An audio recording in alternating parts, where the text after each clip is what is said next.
I was going to say, Boeing's the number one Dow stock, followed by some oil. And I know you had thoughts on Keystone, the news on Keystone and what that means for pipelines. Yeah, I think that we are in a position for the first time where it's not going to be the president making it tough for oil companies. It's the president and FERC, I think, will make it very tough to have pipelines.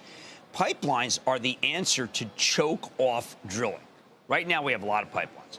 But if you don't have pipeline, you're not going to drill. You can't do it all by rail. Without a doubt. Although this pipeline was somewhat unique in that also what it was going to be transporting, right, was... Right, and Canadian crude. Tar sand oil, the worst bituminous, yes. You know, no thank you, okay? Not right. So it's not pipeline coming from the Permian. No, not at all. No, not one bit. But you know, I happen to like One Oak is a very good stock to own. I think Kinder Morgan's going to make a big comeback. KMI, not a, it's a C corp. I like. I'll tell you, there's a lot of these. You might want to even be in MMP, which I have not recommended in ages.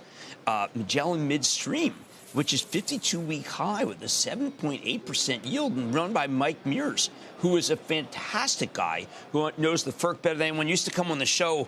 A lot of these guys have kind of been in a fallout shelter for a while, but I keep continuing to say that Pioneer, Scott Sheffield is a genius.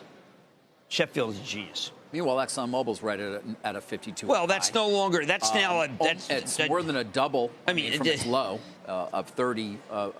Well, Coming off, by the way, that we talk about it a lot, but it was potentially a seminal moment where we should talk about that more. One got those three directors. I think they're going to make it official. I think as soon as tomorrow. But those people are against fossil fuel. Exxon, as we know from that great book about Rockefeller, that was actually founded on the concept of fossil fuels. Yes, it was. And then it stayed that way. Pennsylvania.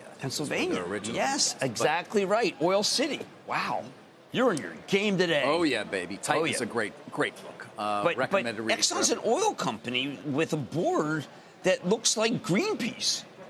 That is overstating it, I believe. Yes, so? I think so. I think you went a little farther, just a teeny bit. Well, there's a group that wouldn't have liked the Exxon Valdez. Now, listen, it's going to be fascinating to watch the transition of the company and what Darren Wood's decision-making is at this point. Yeah. Does he quicken things? Now, by the way, there is a strong school of thought out there that says this does not mean that any ESG ballot initiative that is brought by an activist or anyone else is going to win because the three big index funds are always going to vote in favor of it.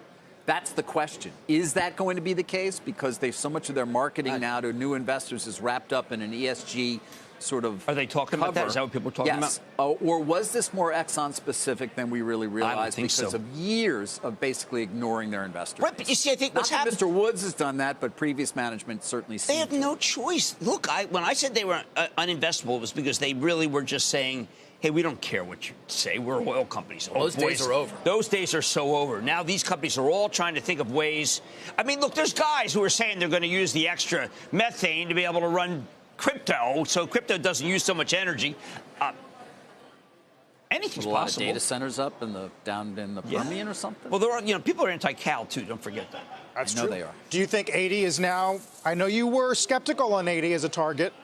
It can... Look, if you're going to make it so that there's no pipelines and there's strong demand... I don't know what Putin will say. Putin wants to not flood the world with oil, but I think that we're creating a situation in our own country where oil is going higher. Just like when Trump said, listen, I want everyone drilled, that just caused oil to fall through the floor.